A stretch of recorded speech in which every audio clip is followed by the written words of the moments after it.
আসসালামু আলাইকুম, সবাই কেমন আছেন? সবার কি অবস্থা? সবার ফ্রিজের কি অবস্থা একটু জানাবেন। নেট কানেকশন অফ হয়ে আমাদের অবস্থা, আমাদের পেজের লাল বাতি জ্বলতেছে। আর সবার পেজের কি অবস্থা অবশ্যই কমেন্টে জানাবেন।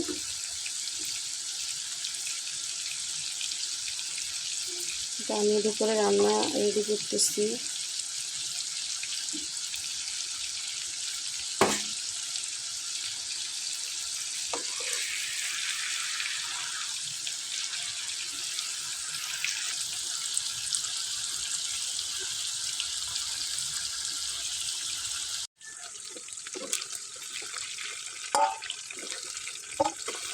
আমার কিভাবে ভেজে নেওয়া শেষ,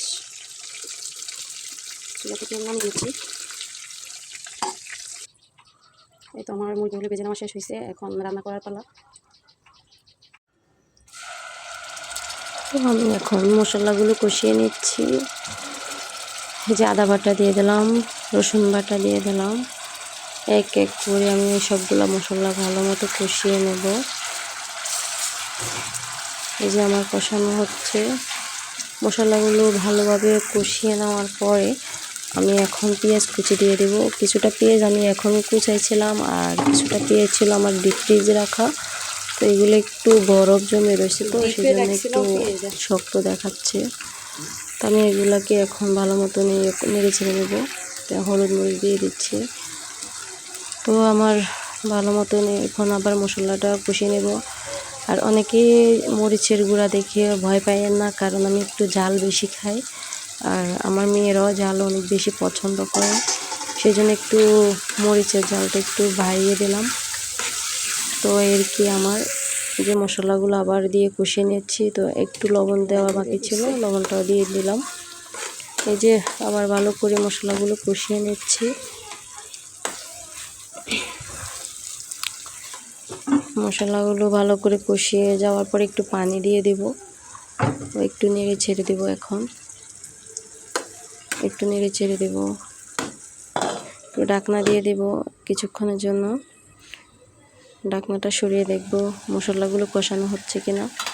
এই যে আমার মশলা কষানো হয়ে গেছে, এখন আমি মাংসগুলো ঢেলে দেব। একদম মশলাগুলো ভালো মতো কষিয়ে গেল। এই তো আমি মাংসগুলো দিয়ে দিলাম, আর মাংসগুলো দিয়ে ভালো মতন একটু কষিয়ে নেব, নাড়িয়ে ছাড়িয়ে। মশলা কষা দিতেছি।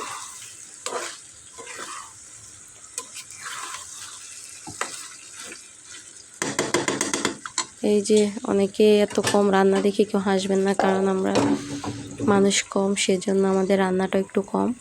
একটু পানি দিয়ে দিলাম, পানি দিয়ে ভালো মতো নেড়ে ছেড়ে দিতে হবে। একটু নেড়ে ছেড়ে দিয়ে আমি ঢাকনাটা ঢেকে দেব। ফিরে আসবো কিছুক্ষণ পর। এই তো ফিরে আসলাম, মাশাআল্লাহ আমার রান্নাটা হয়ে গেছে। তো আজকে রান্নাটা কেমন হয়েছে অবশ্যই একটু কমেন্ট করে জানাবেন আপুরা এবং ভাইয়ারা, অবশ্যই কমেন্ট করবেন। তো এই যে আমার মুরগির মাংস রান্না শেষ। ধন্যবাদ সবাইকে, ভালো থাকবেন, আল্লাহ হাফেজ।